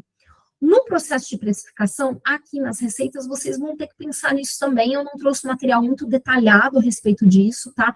Mas existem várias formas de precificar. Muitas vezes você pode fazer uma precificação, aquela coisa de desconto, conforme a recorrência, né? Ou vocês podem dar. Eu lembrei até da história dos óculos, sabe? Tem aquela ótica que ela faz. Você tem um desconto de acordo com a sua idade, né? Então, a precificação, ela pode ser única, ela pode ser negociada, existem várias formas, mas vocês têm que entender e trazer aqui se o seu modelo vai ser, nesse momento, recorrente ou não recorrente, e como é que você vai precificar esse serviço ou esse produto que você vai estar entregando para o seu cliente, tá certo? Falei para vocês que eu achei que ninguém ia comentar, mas o Azarite comentou a respeito de receitas, e eu achei muito bom o que ele disse. O Azarite, ele é aí fundador da Venture Hub, que também é uma aceleradora aqui da região de Campinas. Eles trabalham muito na conexão entre as corporações e as startups, né, em diversas áreas, em específico em negócios. O processo de aceleração deles tem um foco em negócios nascentes. Então, vamos ouvir aí o Azarite contar um pouquinho para vocês da importância dessa questão das receitas.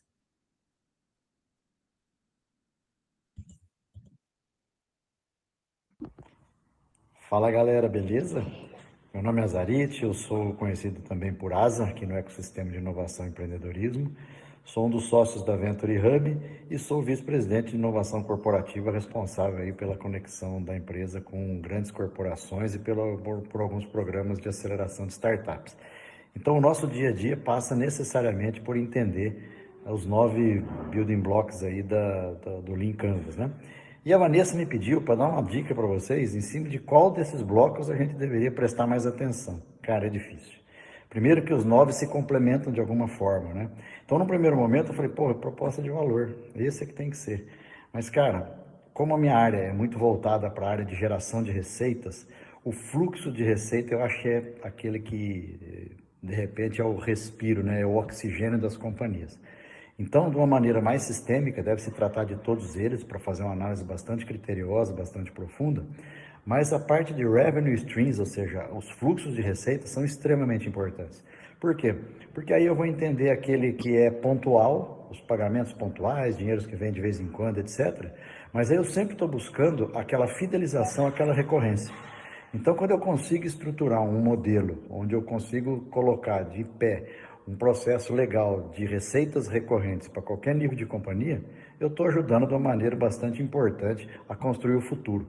Porque eu costumo dizer o seguinte, quando não se tem receita, coisas terríveis acontecem. E aí a gente tem que buscar isso com bastante consistência e bastante recorrência.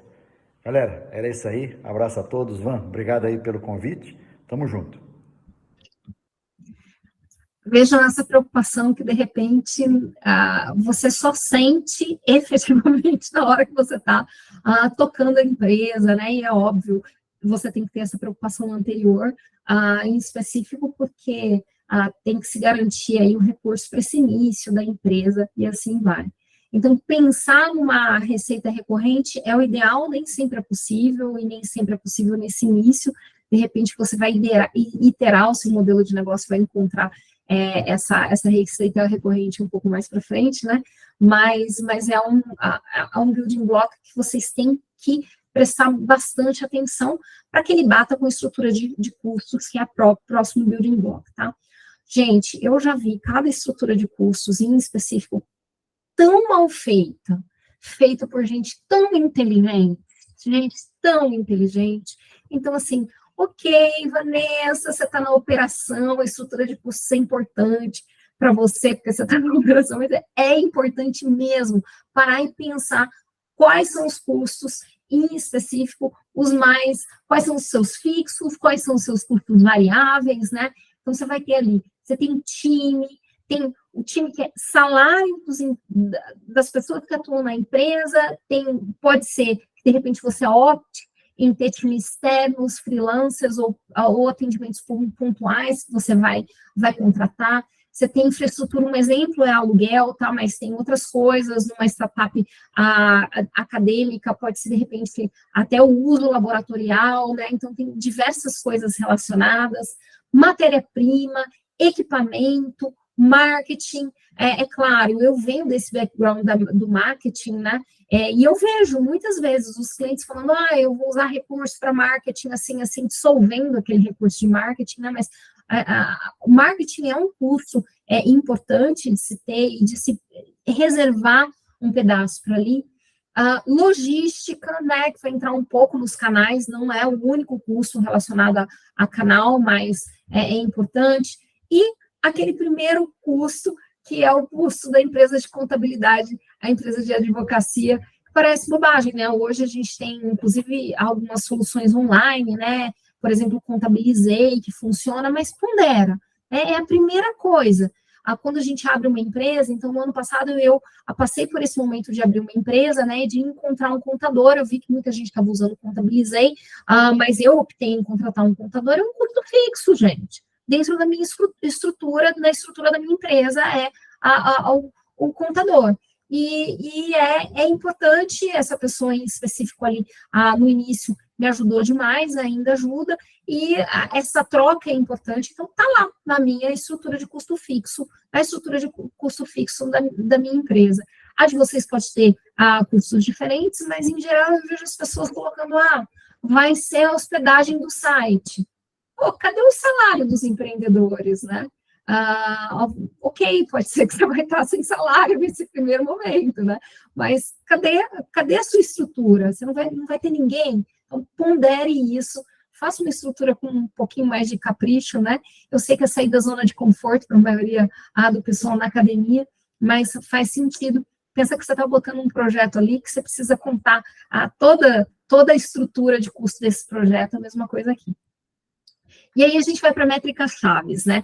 A métricas chaves é outra coisa que a gente pode fazer métrica para as coisas mais esdrúxulas do mundo, né? Então tem que entender qual o objetivo de negócio naquele momento que você está, tá? Para entender essas métricas. Eu coloquei algumas aqui. Eu lembro, a gente estava discutindo com um cliente que ele tinha como métrica 100%, assim, o objetivo era ter 100% de respostas em um dado tempo. E aí, o que a gente observou nesse cliente, né? Era um cliente do digital, então tinha essa questão das respostas. A gente observou que as respostas eram uma lástima, ele estava completamente dentro da meta, só que sem atingir o objetivo dele, que era encantar o cliente dele com uma boa resposta num tempo curto, né? Com rapidez, resolver o problema do cliente. Então, assim, se a métrica for simplesmente 100% das respostas, a pessoa que está atendendo pode bater a meta dela fazendo colocando uma resposta estúpida ali, mas a métrica era responder, então respondeu, né? Então, eu coloquei algumas coisas para vocês começarem a observar, vai depender do negócio de vocês, mas, por exemplo, eu tenho uma métrica de pedido de orçamento, né? Tem a questão da recorrência da compra, o valor total de vendas é uma métrica importante, dependendo do timing que você vai estar, que é um timing já de vender ou não, aí já não vai ser, né? O custo de aquisição desse cliente, parece uma bobagem, mas, por exemplo, quando a gente faz marketing no LinkedIn, o custo de aquisição do cliente é alto muitas vezes, mas não tem problema, porque se você tem um serviço que o valor do ticket desse serviço é alto, o custo de aquisição do cliente pode ser alto também, não tem problema, né? Mas para outros tipos de negócio não dá. Então, de repente, se vocês vão colocar no custo de aquisição de clientes de vocês, a viagem que vocês vão ter que fazer para uma empresa para contar um pouco a respeito, como é que eu diminuo esse custo de aquisição? Eu vou fazer essa reunião online, né? Então, assim, e esse é um indicador importante, né? Então, por exemplo, comentários positivos para um negócio digital que tem a maior parte da venda baseada em e-commerce é super importante hoje, né? Toda vez que a gente vai fazer uma compra digital, a gente quer ver qual que é o comentário que outras pessoas colocaram ali, né? Se você tem uma plataforma, o número de usuários ativos na plataforma e o NPS, que é aí a satisfação desse cliente frente à entrega que você tem, tá? Vamos olhar aqui na Amazon, né? A gente tem ali o tráfego, né? Então, quantidade de gente que está entrando ali no website deles, tem o ROI, tem o CAC. Então, assim, é um negócio digital, novamente, então vocês vão ter que olhar no negócio de vocês, para aquele timing que vocês estão, se vocês vão estar num timing de awareness, de criar conhecimento sobre o negócio de vocês, ou se vocês vão estar num timing de quantas reuniões vocês gostariam de fazer para apresentar esse produto, né? Então, e quantos pedidos de propostas que vocês vão ter, isso tudo pode ser métrica-chave ali. Pode ser simplesmente, mais para frente você vai ter ali o EBITDA, né? Vai ter métricas mais complexas, né? Eu quis trazer esse que eu achei bem interessante, que é aqui, qual que é a proposição de valor, né? Uma cerveja gluten-free, que é a mais deliciosa cerveja orgânica e gluten-free no mundo, tá? Então, essa é a proposta de valor deles. E daí, quando você vem aqui no canal, né, tem um canal que é direto, né, então, indicação, certo? E eles estão ali, vocês veem que isso é um exercício, né? Eles querem vender nos festivais, por exemplo, né? Então, se você tem uma venda que parte de um canal boca a boca, uma key metric importante são os comentários, tá vendo? E a outra métrica que vinculada também, né, é o total de vendas que eles fizerem, certo? Então, é um Canvas simples que está sendo organizado, né? E vocês veem que aqui, ó, no Revenue tem preço, né? Muito simplesinho, né? Bem simplesinho mesmo. É um Canva inicial, mas que eu achei interessante em específico para ver isso. Aqui, de repente, logo que você está no início, as suas métricas podem ser simples mesmo, melhor nem deixar muito complicado, porque quanto mais complicado, pior. Daí a gente vai para o último building block, que é o building block da vantagem competitiva. Mariana Zanata, que é coordenadora de empreendedorismo na agência de inovação do Unicamp, então ela é a pessoa referência ali para o parque científico e para a incubadora, foi minha colega por muitos anos, né? Ela conversa com vocês sobre a questão da vantagem competitiva, ou também conhecida como vantagem injusta. Vamos ouvir a Mari. Olá, tudo bem? Eu estou aqui para falar com vocês sobre o bloco do Lean Canvas chamado vantagem competitiva ou vantagem injusta, na tradução fiel ao termo original aí do Lean Canvas.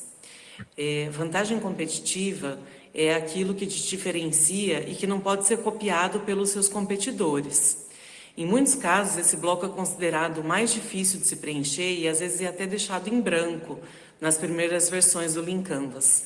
Mas é importante você, desde o início do seu negócio, pensar sobre aquilo que te diferencia e que, de fato, nenhum outro concorrente seu pode copiar, pelo menos por um tempo.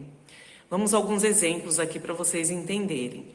Então, se você tiver uma tecnologia que pode ser protegida por meio de uma patente, essa pode ser considerada uma vantagem competitiva, porque nenhum competidor, nenhum concorrente seu vai poder copiar essa tecnologia, pelo menos pelo tempo de vigência dessa patente. E isso já te dá uma vantagem no mercado de até 20 anos aí, que é o tempo de vigência dessa patente, né? Mas existem outras formas também de vantagem competitiva, como ter, por exemplo, uma base já bastante robusta, tanto em quantidade quanto em qualidade de clientes, do que aqueles seus concorrentes que ainda vão ter que buscar e conquistar os seus clientes, né? E isso também pode acontecer, dependendo do ramo aí de negócio que você está atuando, se você tem já também um número significativo de seguidores nas mídias sociais, e eles podem ser aí os seus early adopters e já testarem em primeiro lugar aí suas tecnologias. Esse também pode ser considerado, né, um diferencial e uma vantagem que você tem à frente aí seus competidores. Uma outra forma aí de se diferenciar é por meio da sua equipe. Em alguns casos, algumas startups têm pessoas com competências tão específicas e que só eles, juntos, com essas competências, esses conhecimentos aplicados, conseguem desenvolver aquela tecnologia. E isso dá um diferencial para essa empresa frente às outras empresas que estão aí no mesmo ramo, né? Então, a equipe com competências específicas, conhecimentos muito específicos, também pode ser uma vantagem competitiva que você tenha. E isso é bastante importante quando você for buscar investidores.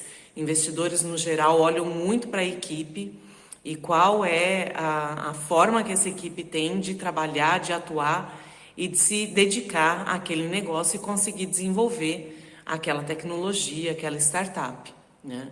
E esses dias eu ouvi também do Eric Rice, que é o autor, né, do Lean Canvas, que às vezes até a forma como você se relaciona com os seus clientes, ela pode ser uma vantagem competitiva, um diferencial.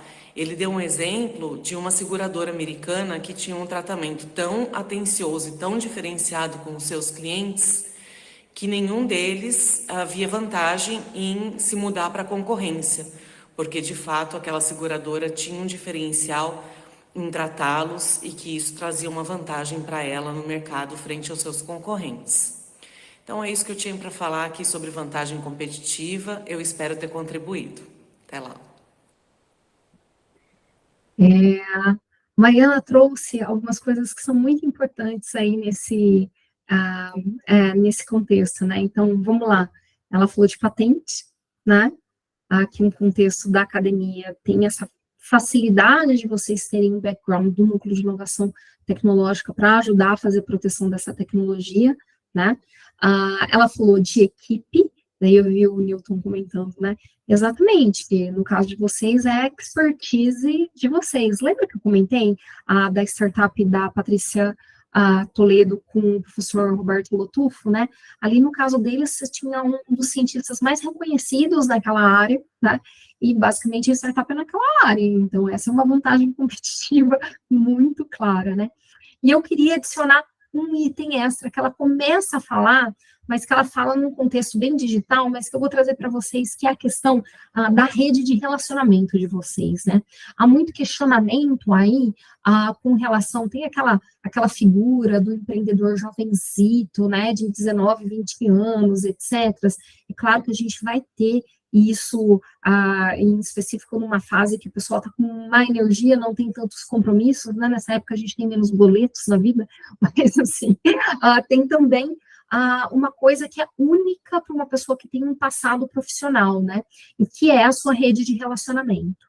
Então, se você é uma pessoa que já tem uma rede de relacionamento montada, essa rede de relacionamento de 20 anos na pesquisa naquele setor e que você basicamente vai poder recorrer a esses contatos para apresentar o seu produto, para conversar, para fazer a validação do seu problema, né? Para validar as suas hipóteses e que potencialmente vão ser efetivamente, como ela comentou, seus early adopters, né? Faz todo sentido. Então, são vantagens competitivas claras. Gente, antes de terminar hoje a nossa conversa, né, a gente viu todos os itens do Lean Canvas, certo? Todos os building blocks, mas antes de terminar, eu queria comentar com vocês o seguinte. Quando eu pedi para fazer, eu convidei a Rose Ramos, eu conversei com 2 pessoas sobre trazer esses vídeos, né? Comentei com o Newton e com a Rose, com quem eu tenho uma ótima relação. A Rose hoje é presidente do grupo Unicamp Ventures, né? E ela é CEO da MetaIT. Eu pensei de cara nela, porque ela está nesse processo de formação da startup dela mesmo. Então, ela conseguiu PIP, ela tem já um time montado, e ela está há 2 anos ali na estruturação da startup dela. Mas quando eu pedi para ela, eu falei do Canvas, ela falou, ótima ideia, já gravou o vídeo e me mandou. Só que ela fez baseado no Business Model Canvas, então ela vai tratar de 2 building blocks que não estão no Canvas que vocês vão ter que entregar. Só que eu achei a análise dela tão fantástica, e ela comenta 3 pontos que eu acho que vale a pena trazer para vocês. Então, para encerrar, eu vou trazer esse bônus, que é um bônus mais de experiência e menos de montar os quadradinhos ali de vocês, tá? Então, vamos lá com a Rose. Olá, pessoal. Eu sou a Rose, eu sou presidente do grupo Unicamp Ventures hoje em dia e fundadora da startup MetIT, que está no Parque Tecnológico da Unicamp, e a gente trabalha com inteligência artificial no mercado de TI. Recebi esse convite para falar com vocês sobre os elementos, os módulos aí do Business Canva que eu mais valorizo ou recomendo que vocês deem atenção. E vou escolher 2, tá? Um deles é o de parcerias chaves ou parcerias estratégicas, porque realmente é impossível empreender e construir coisas sozinho, né? Você realmente precisa de parceiros para viabilizar acesso ao mercado, insights tecnológicos, mentores, caminhos de crescimento e internacionalização, enfim, realmente canal de vendas. Acho que tem uma força muito grande, e ainda que você esteja começando com uma ideia, provavelmente já tem uma rede de relacionamento aí que pode ajudar vocês e compor, né, essa caixinha inicial. O segundo bloco é o de relacionamento com clientes, e aí vou compartilhar um erro meu, tá? Eu comecei pensando nessa caixinha, a minha empresa atual, muito como sendo uma caixinha de relações comerciais. Como é que eu vendo para esses clientes, né? Como é que eu trago esses clientes? E eu esqueci de ter pensado, né, com antecipação sobre o relacionamento, né, o engajamento, o encantamento desses clientes. Então, você tem todo um custo de vender, de atrair, e depois esquece de pensar como é que você mantém essa relação viva e positiva. Então, estou trabalhando sobre isso agora, então fica essa dica também no segundo bloco.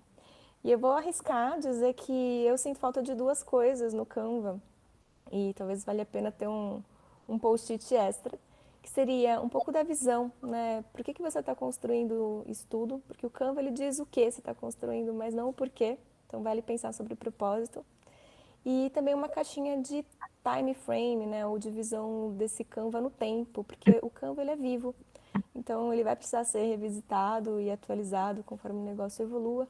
Então, prever aí qual que é o intervalo de tempo que você considera que esse Canva tem validade, ou que você vai trabalhar sobre esses pontos, até para se provocar a prever os recursos a dedicar nesse tempo para fazer acontecer, e depois para lembrar de voltar e atualizar as coisas com um novo olhar e uma nova maturidade, tá bom? Espero que essas dicas sejam úteis. Sucesso a todos aí! Eu achei que eram muito úteis. A gente começou falando desse processo de interação do Canvas, né, do timing que vocês estão agora, e que depois esse Canvas tem que ser revisitado. Falamos dos relacionamentos, né, então, gostei bastante dessa contribuição da Rose. Bem, é isso, eu quero agradecer, assim, publicamente, por mais que os meus colegas não estejam aqui, mas agradecer a todos que dedicaram um tempinho, né, para trazer para vocês um pouco da experiência deles, né, e abrir para perguntas e respostas que vocês tenham. Obrigada, viu? Vanessa, muito obrigada, acho que foi muito esclarecedor para todo mundo. E eu queria só dizer, então, pessoal, que agora a gente vai para as perguntas, tá? Nós vamos ter 10 minutos para que vocês possam tirar suas dúvidas com a Vanessa. Felizmente, não vão ser todas as questões que vão ser respondidas, mas vocês podem depois tirar suas dúvidas com os mentores, né, nas mentorias que vão ser realizadas no decorrer do programa. Então, acho que a gente pode seguir com, se vocês quiserem usar o botão de levantar a mão, para a gente conseguir ter uma ordem, e aí a Vanessa responde, tá bom? Acho que a Marcela levantou a mão. Marcela, se você tiver levantado a mão e quiser iniciar. Isso.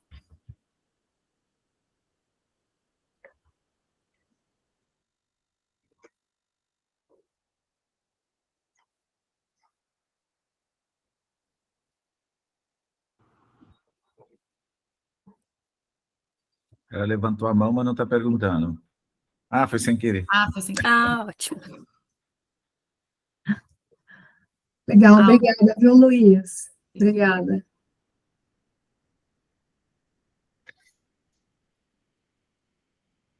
Que bom quando não tem perguntas, né? Mas eu vou falar para vocês que as perguntas vão surgir, sabe quando? Quando vocês forem preencher. O Jackson, acho que levantou, e o Felipe Santos. Jackson, pode começar, depois o Felipe.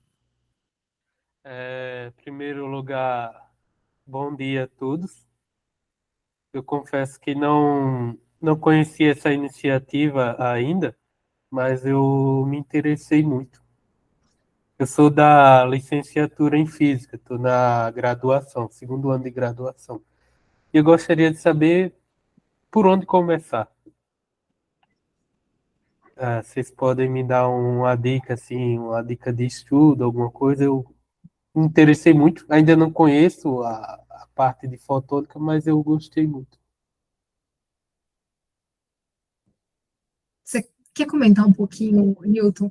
A primeira coisa que eu queria te fazer é te falar, Jackson, que você já começou, né? Porque você saiu da sua zona de conforto e veio ver um troço completamente diferente, que possivelmente você não vai ter na sua aula no dia a dia, que é um pouco, acho que essa movimentação acadêmica voltada para o empreendedorismo acadêmico, ele vai, né?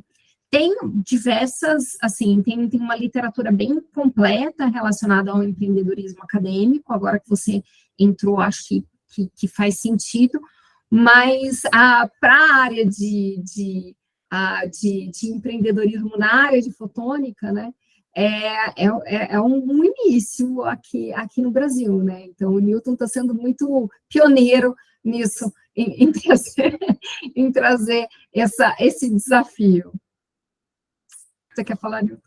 Só falando rapidamente, primeiro, eu acho que em todos os aspectos, mesmo os científicos, acadêmicos da universidade, ou nessa área de empreendedorismo, em todas as áreas, e também incluindo a fotônica, participar mais dessas coisas. Então, a gente tem um workshop, você está participando aqui, tem um webinário, depois você vai participar, vai no workshop do dia 30, não só esse, tem as coisas que a Inova cria, a gente está sempre fazendo essas chamadas, então participa. Eu noto, às vezes, dentro daquele contexto que eu falei, que o canvas do aluno, como eu disse, o meu problema é terminar minha tese, ou é conseguir terminar a graduação, e eu estou fazendo isso. No caso da graduação, é para mim mesmo, ou então para o orientador, quando você está fechado nisso, você se fecha para manifestações artísticas, para outras pesquisas de outras áreas, então você fica um cara muito fechado. E mesmo academicamente, isso, para mim, é um pouco de suicídio. Então, primeira coisa que eu falo, fica atento a essas coisas, participe. Eu não acho que a literatura pode ajudar, mas a gente não quer... Eu gosto um pouco mais de fazer do que ficar estudando sobre, entendeu? E se você quiser estudar sobre, tem departamento de política científica tecnológica da Unicamp, tem. Você pode querer fazer o teu mestrado lá, entendeu? Mas, no nosso caso, é participar, interagir, fazer um canvas. No caso de fotônica, começar a entender fotônica, se tem um interesse. Mas pode ser outra coisa também, né? O importante é a maneira de pensar. No dia do workshop, eu vou falar um pouquinho de Canvas também, só que eu vou falar do ponto de vista bem de, como é que fala? Eu como cientista, onde é que eu vejo, como responder essas perguntas, né? Porque é complicado para a gente, entendeu? Então é isso, participe, tá bom? Eu acho que isso é a dica principal. Próxima pergunta é do Felipe. Bom dia, pessoal. Primeiro, obrigado pelo treinamento.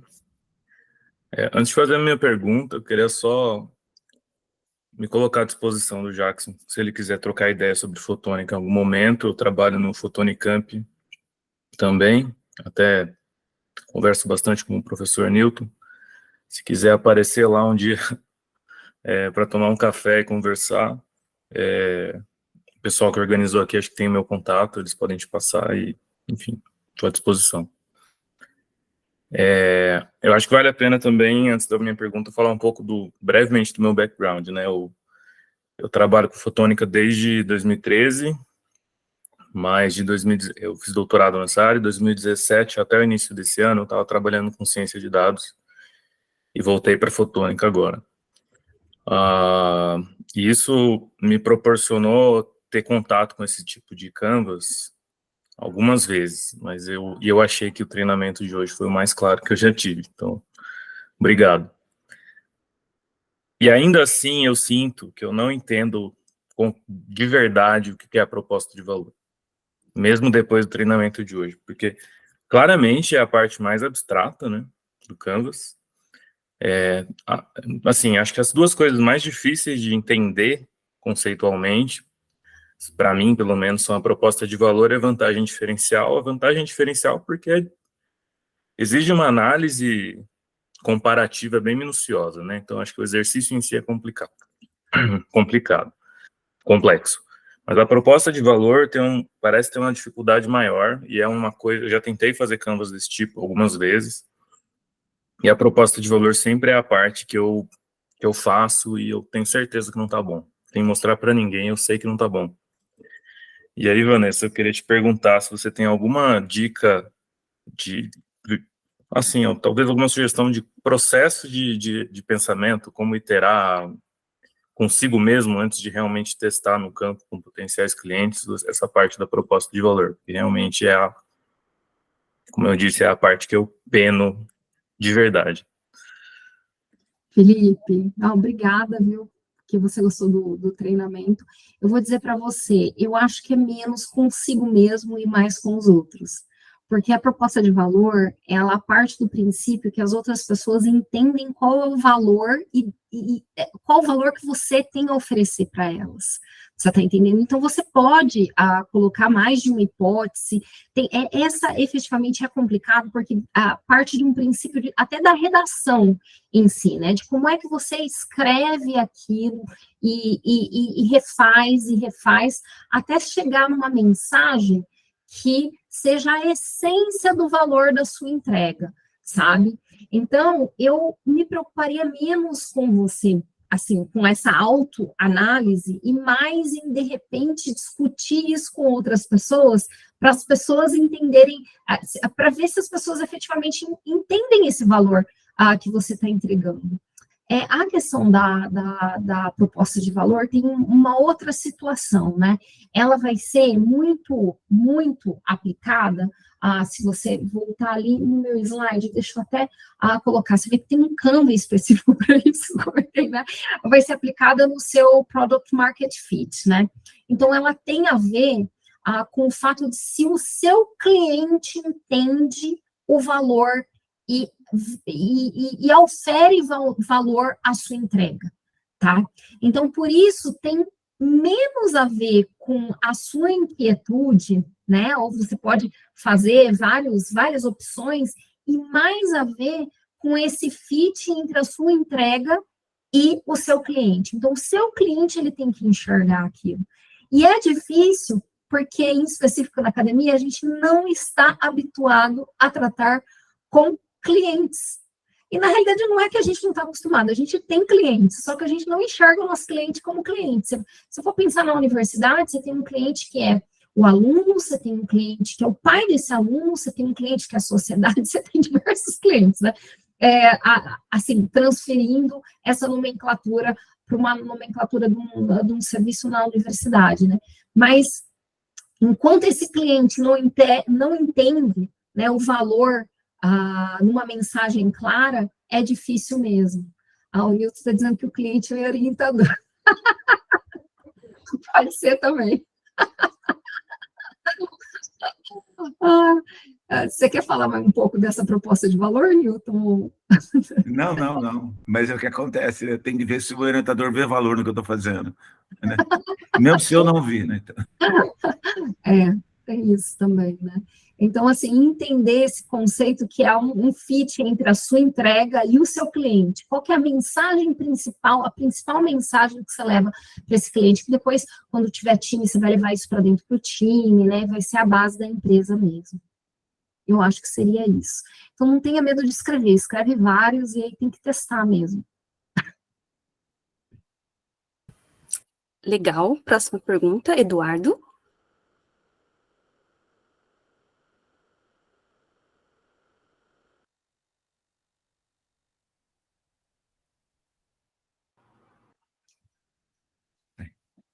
O Eduardo caiu.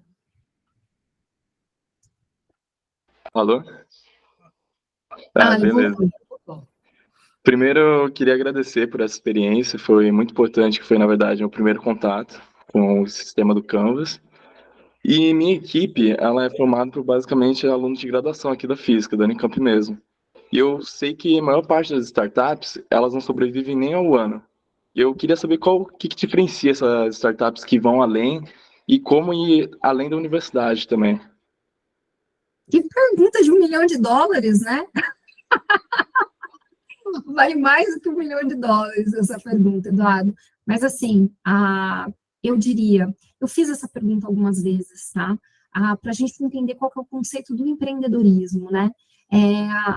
Principal, os empreendedores bem-sucedidos, eles falam que é resiliência, tá? Então, você precisa ter resiliência, num sentido de entender esse negócio, entender o valor que você coloca, e muitas vezes ir mudando até a sua solução, ou mudando o negócio em si, para resolver o problema que você tem em mente. Então, tem que ser muito resiliente, porque é um trabalho, eu coloquei naquela última figura lá com todas as pessoas que contribuíram, né? É um trabalho muito solitário, tá? Então, por isso que eles falam tanto que networking é importante no empreendedorismo. Então, você ter com quem conversar vale ouro. E ser muito resiliente, efetivamente, e não entender, às vezes, o que você tem a oferecer não vai ser, a tua hipótese, ela vai cair, sabe? Você vai estar errado ao montar a tua hipótese, e não entender isso como pessoal, né? Porque às vezes não é você, é basicamente aquilo não vai ter o valor que você viu, né? E isso ocorre muitas vezes quando a gente tem uma validação do cliente e do problema muito centralizada. Se você basicamente não sai dos muros para ouvir teu cliente, né? Você acredita que aquilo é a solução, você tem que sair. Mas também tem que ser resiliente, porque para algumas pessoas o valor está muito claro. E eu vou dizer para vocês, né? Até essa entrevista, né, com o cliente, ela é muito importante, porque pensa no seguinte, naquela época que lançaram o iPhone, né? Se você fosse, o pessoal, todo mundo usava um BlackBerry, eu não sei se vocês pegaram essa fase, teve gente que viu, né? Então, o pessoal pegava o BlackBerry, e aí você perguntava como melhorar aquilo, né? A bolinha do BlackBerry tem que ser mais mole, não sei o quê. Será que alguém ia chegar numa solução, conversando com o cliente, uma solução do design que foi proposta pela Apple, né?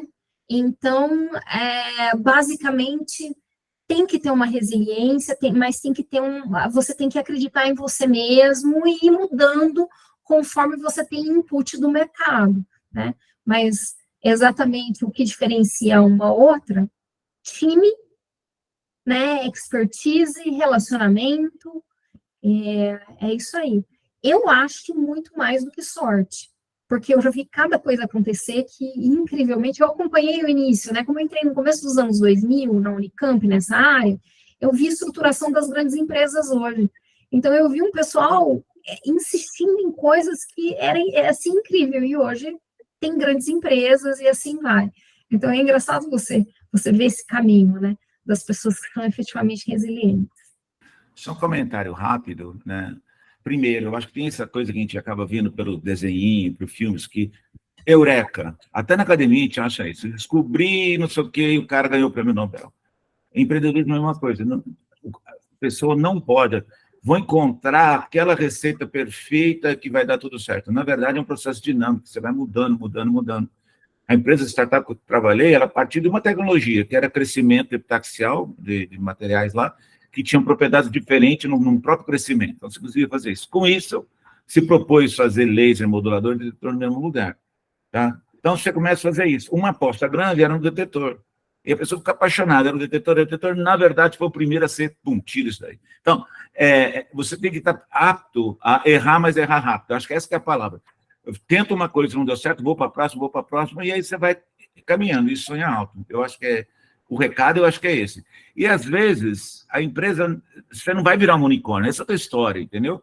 Mas, às vezes, você chega num ponto que você vende aquela empresa, chegou num ponto que eu não quero mais, tá? Entendeu? Então, não é que a empresa não deu certo, ela foi vendida, pronto.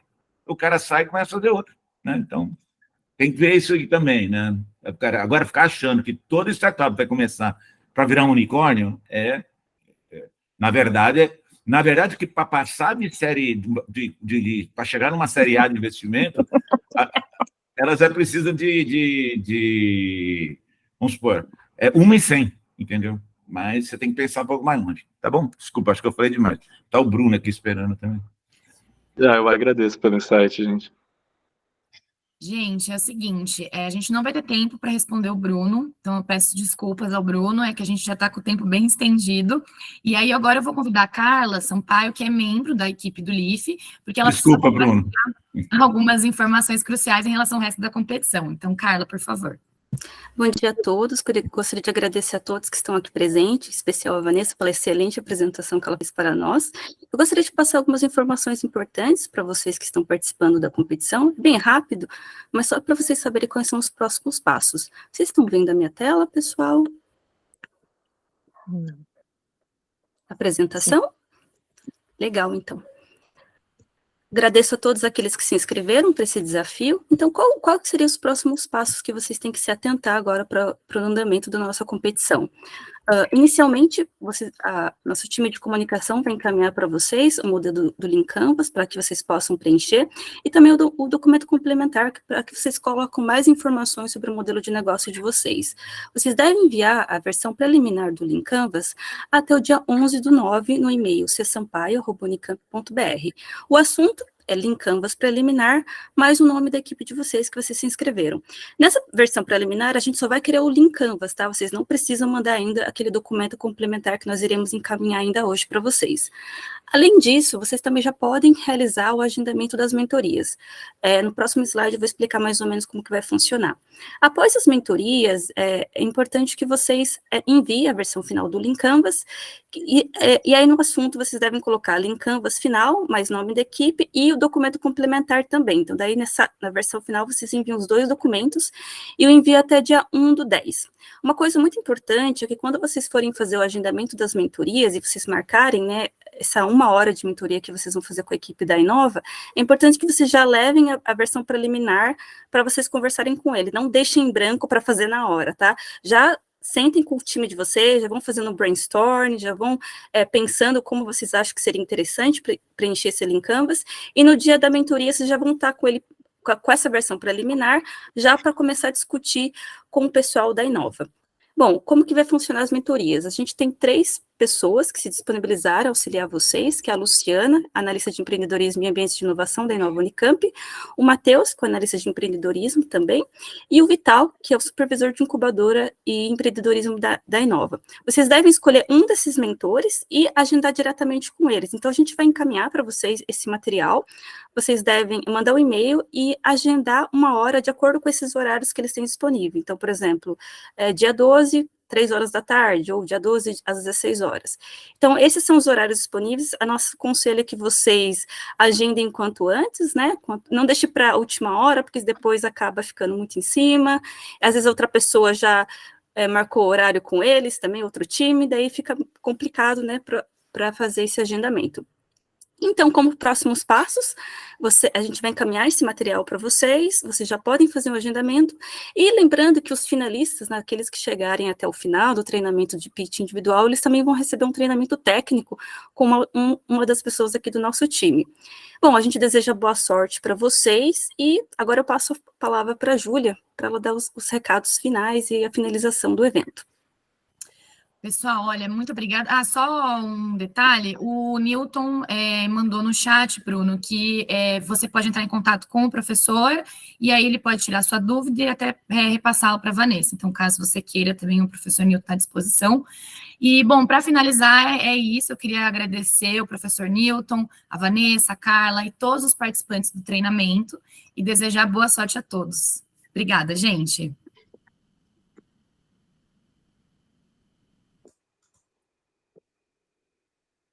Obrigada.